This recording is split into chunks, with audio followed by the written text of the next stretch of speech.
ನಾನು ಈ ವಿಡಿಯೋದಲ್ಲಿ ನನ್ನ 3 ದಿನದ ಟ್ರಿಪ್ ಹೇಗಿತ್ತು, ಎಲ್ಲೆಲ್ಲಿ ಹೋಗಿದ್ವಿ ಅಂತ ತಿಳಿಸ್ಕೊಡ್ತಾ ಇದ್ದೀನಿ.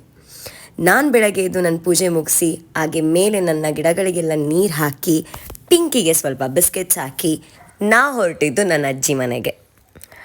ಆನ್ ದ ವೇ ಹೋಗ್ತಾ ಡ್ರ್ಯಾಗನ್ ಫ್ರೂಟ್ ತೋಟ ನೋಡಿಕೊಂಡು ಡ್ರ್ಯಾಗನ್ ಫ್ರೂಟ್ಸ್ ತಿಂದ್ಕೊಂಡು ನಾವು ತಲುಪಿದ್ದು ಕೆರಳಾಪುರದ ಕಾಳನಹಳ್ಳಿ ಗ್ರಾಮಕ್ಕೆ. ಯಾರಿಗೆ ತಾನೇ ಗೊತ್ತಿರಲ್ಲ, ಕೆರಳಾಪುರ ಮಿಲ್ಟ್ರಿ ಹೋಟೆಲ್ಗೆ ಫೇಮಸ್ಸು. ಈ ಕಾಳನಹಳ್ಳಿಲಿರೋ ಗೌರಮ್ಮನ ಗುಡಿಗೆ ನಾವು ಬಂದಿದ್ದು. ವರ್ಷಕ್ಕೊಮ್ಮೆ ಆಗೋ ಗೌರಿ ಗಣೇಶ ಹಬ್ಬಕ್ಕೆ ಹೊಳೆ ಮಣ್ಣು ಕಡಲೆ ಹಿಟ್ಟಿನಿಂದ ಗೌರಮ್ಮನ ಮಾಡಿ ತವ್ರ ಮನೆಯಿಂದ ಕಾಳನಹಳ್ಳಿಲಿರೋ ಗಂಡನ ಮನೆಗೆ ಕರ್ಕೊಂಬರೋದೇ ಇಲ್ಲಿನ ಪದ್ಧತಿ. ತವ್ರ ಮನೆಯಿಂದ ಗಂಡನ ಮನೆಗೆ ಬರಬೇಕಾದ್ರೆ ಗೌರಮ್ಮ ಅಳ್ತಾಳೆ, ಅದಕ್ಕೆ ಮಳೆ ಹನಿ ಉದುರೋದು ಅನ್ನೋದು ಇಲ್ಲಿನ ನಂಬಿಕೆ. ಗೌರಿ ಇದ್ಮೇಲೆ ಗಣೇಶ ಇರಲೇಬೇಕಲ್ವಾ. ಗೌರಮ್ಮನಿಗೆ ಮಡ್ಲಕ್ಕಿ ಕೊಟ್ಟು ನಾವು ಬಂದ್ವಿ ಗಣೇಶನ ದರ್ಶನ ಮಾಡೋಕ್ಕೆ. ಗಣೇಶನ ದರ್ಶನ ಆದ ತಕ್ಷಣ ನಾವು ಹೊರಟಿದ್ದು ಕೆರಳಾಪುರದಲ್ಲಿರೋ ನನ್ನ ಅಜ್ಜಿ ಮನೆಗೆ. ಅಜ್ಜಿ ಮನೆ ಹಿತ್ತಲಲ್ಲಿ ಹೂವಿನ ತೋಟ ನೋಡಿ ನಾನಂತೂ ಕಳೆದೇ ಹೋದೆ.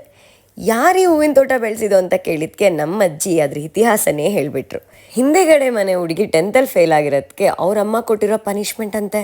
ಆಗ ನನ್ನ ತಲೆಗೆ ಬಂದಿದ್ದು, ಎಂಥ ಥಾಟ್ಫುಲ್ ಪನಿಷ್ಮೆಂಟ್ ಅಲ್ವಾ ಅಂತ. ಅತ್ತೆ ಅಮ್ಮಂದು 2 ಕ್ಲಿಕ್ಸ್ ತೊಗೊಂಡು ನಾವು ಹೊರಟಿದ್ದು ಹೊಳೆನರಸೀಪುರದಲ್ಲಿರೋ ನನ್ನ ದೊಡ್ಡಮ್ಮನ ಮನೆಗೆ. ಚೌಡೇಶ್ವರಿ ದೇವಸ್ಥಾನ ಈಗ ರಿನೋವೇಟ್ ಆಗಿ ರೀಓಪನ್ ಆಗಿದೆ ಅಂತ ಹೇಳಿ ದೇವಸ್ಥಾನ ಹೇಗಿದೆ, ಇವಾಗ ಹೊಸ್ದಾಗಿ ಹೇಗೆ ಮಾಡಿದ್ದಾರೆ ಅಂತ ನೋಡಕ್ಕೆ ಹೋದ್ವಿ. ಹಾಗೆ ದೇವ್ರ ದರ್ಶನ ಮಾಡಿಕೊಂಡು ನಾವು ಹೊರಟಿದ್ದು ಗಣಪತಿ ಪೆಂಡಲ್ಗೆ. ದಾರಿ ಉದ್ದಕ್ಕೂ ಗಣೇಶನ್ನ ನೋಡ್ಕೊಂಬಂದ ನಾವು ಇಲ್ಲಿನ ಗಣಪತಿ ನೋಡಿ ತುಂಬ ಖುಷಿಯಾಯಿತು. ಇಲ್ಲಿನ ಗಣೇಶನ 1 ತಿಂಗಳು ಇಡ್ತಾರಂತೆ.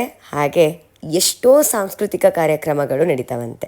ವಿಸರ್ಜನೆ ದಿನ ಅಂತೂ ಇಡೀ ಹೊಳೆನರಸೀಪುರನೇ ಸೇರುತ್ತಂತೆ. ಅಲ್ಲಿಂದ ನಾವು ಹೊರಟಿದ್ದು ನರಸಿಂಹಸ್ವಾಮಿ ದೇವಸ್ಥಾನಕ್ಕೆ. ಅಲ್ಲಿ ಗೋಳಲ್ಲಿ ಕೆತ್ತನೆ ಆಗಿರೋ ಅಲ್ಲಿಗೆ ನಮ್ಮ ಬಟ್ಟೆ ಒಡವೆ ಮುಡಿಸಿದ್ರೆ ಮತ್ತೆ ನಿಮಗೆ ಹೊಸ ಬಟ್ಟೆ ಹೊಸ ಒಡವೆ ಸಿಗುತ್ತೆ ಅಂತ ನಮ್ಮ ದೊಡ್ಡಮ್ಮ ಹೇಳೋರು. ನಾವು ಹೋದಾಗೆಲ್ಲ ಓಡೋಗಿ ಫಸ್ಟ್ ಕೆಲಸ ಮಾಡ್ತಿದ್ವಿ. ಅಲ್ಲಿಂದ ಹೊರಗಡೆ ಬರ್ತಾ ನೋಡಿದ್ವಿ ಫೈರ್ ವರ್ಕ್ಸ್. ಮೇ ಬಿ ಎಲ್ಲೋ ಗಣೇಶನ್ ಬಿಡ್ತಾಯಿದ್ರು ಅಂತ ಕಾಣಿಸುತ್ತೆ. ಅದಕ್ಕೆ ಪಟಾಕಿ ತುಂಬ ಜೋರಾಗಿ ಹೊಡಿತಾಯಿದ್ರು. ಇದು ನನ್ನ ಮೊದಲನೇ ದಿನದ ಟೆಂಪಲ್ ರನ್ ಆಗಿತ್ತು.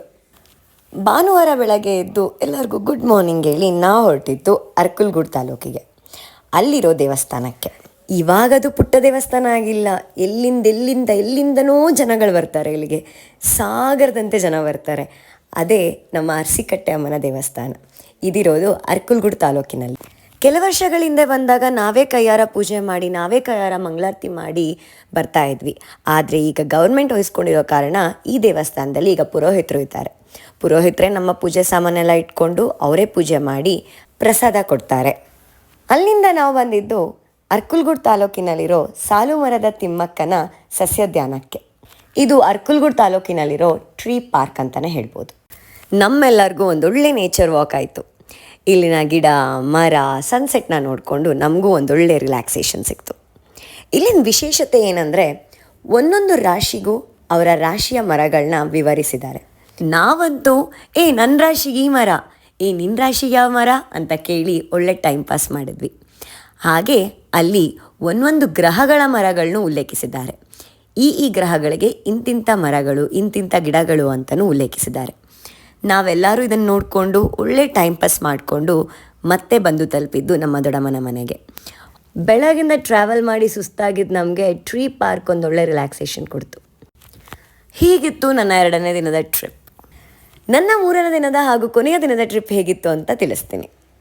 ಬೆಳಗ್ಗೆ ಬೇಗ ಎದ್ದು ಮನೆಯಲ್ಲೇ ಅಡುಗೆ ಮಾಡಿಕೊಂಡು ನಾವು ಆನ್ ದ ವೇ ಒಂದು ತೋಟದ ಹತ್ರ ನಿಲ್ಲಿಸಿ ಮಾಡ್ಕೊಂಬಂದು ಅಡುಗೆನ ಅನ್ಪ್ಯಾಕ್ ಮಾಡಿ ಒಬ್ಬೊಬ್ಬರಿಗೆ ಬಡಿಸ್ಕೊಂಡು ನೇಚರ್ ಮಧ್ಯ ಕೂತ್ಕೊಂಡು ತಿನ್ನೋದೇ ಒಂದು ಮಜಾ. ಈ ಸಿಟಿನಲ್ಲೆಲ್ಲ ಇದೆಲ್ಲ ಸಿಗಲ್ಲ. ಏನಿದ್ರೂ ಹಳ್ಳಿ ಕಡೆ ಹೋಗಬೇಕಾಗತ್ತೆ. ಅಲ್ಲಿಂದ ನಾವು ಹೊರಟಿದ್ದು ನಮ್ಮ ಕೊಡಗಿನ ಪೊನ್ನಂಪೇಟೆಗೆ. ಕಾಡಿನ ರಸ್ತೆ ದಾಟ್ಕೊಂಡು ನಾವು ಬಂದು ತಲುಪಿದ್ದೆ ಮೃತ್ಯುಂಜಯ ಸ್ವಾಮಿ ಟೆಂಪಲ್ಗೆ. ನಾನು ಇಲ್ಲಿಗೆ ಬರ್ತಿರೋದು ಇದೇ ಮೊದಲನೇ ಸತಿ. ಸೋಮವಾರ ಆಗಿದ್ದ ಕಾರಣ ತುಂಬಾ ರಶ್ ಇತ್ತು. ಇಲ್ಲಿನ ವಿಶೇಷತೆ ಏನಂತ ಅಂದರೆ ಇಲ್ಲಿ ಒಬ್ಬೊಬ್ಬರು ಹೆಸರಲ್ಲೂ ಮೃತ್ಯುಂಜಯ ಹೋಮ ನಡೆಯುತ್ತೆ. ಸುಮಾರು 1,000 ಜನ ಸೇರಿದ್ರು ಅಲ್ಲಿ ಅವತ್ತು. ನಾವು ನಮ್ಮ ಟಿಕೆಟ್ಗೋಸ್ಕರ 4 ಗಂಟೆಗಳ ತನಕ ವೆಯ್ಟ್ ಮಾಡಿದ್ದೀವಿ. ನಮ್ಮ ಸರ್ದಿ ಬಂದಾಗ ಬ್ಯಾಚ್ ವೈಸ್ ನಮ್ಮನ್ನು ಒಳಗೆ ಕರೀತಾರೆ.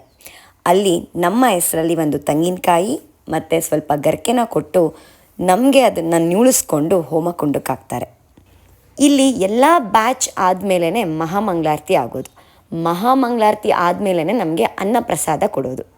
11 ಗಂಟೆಗೆ ಬಂದು ತಲುಪಿದ ನಾವು 2 ಗಂಟೆಗಳ ಆದಮೇಲೆ ನಮಗೆ ಟಿಕೆಟ್ ಸಿಕ್ತು. ನಮ್ಮ ಟಿಕೆಟ್ ನಂಬರ್ಸ್ನ ನೋಡಿದ್ರೆ 700ನಲ್ಲಿತ್ತು, ಬಟ್ ಹೋಗ್ತಿದ್ದ ನಂಬರ್ಸು 200ರಲ್ಲಿತ್ತು. ಸೊ 200ರಿಂದ 700ಕ್ಕೆ ಬರೋ ಅಷ್ಟೊತ್ತಲ್ಲಿ 4 ಗಂಟೆಗಳು ಮುಗೀತು. ಅಷ್ಟೊತ್ತು ಏನು ಮಾಡೋದಂತ ಹೇಳಿ ನನ್ನ ತಂಗಿ ಅರ್ಧ ನಿದ್ದೆನೇ ಮಾಡಿ ಮುಗಿಸಿದ್ಲು. ಹಾಗೇ ಹರಟೆ ಹೊಡ್ಕೊಂಡು ಅದು ಇದು ಮಾತಾಡಿಕೊಂಡು ಅಲ್ಲಿದ್ದಿದ್ದ ಮಕ್ಕಳನ್ನೆಲ್ಲ ಮಾತಾಡಿಸಿ ಆಟ ಆಡಿಸ್ಕೊಂಡು ಕೊನೆಗೂ ನಮ್ಮ ಸರದಿ ಬಂತು. ನಾವು ಒಳಗೆ ಹೋಗಿ ನಮ್ಮ ಪೂಜೆ ಮುಗಿಸ್ಕೊಂಡು ಬಂದ್ವಿ.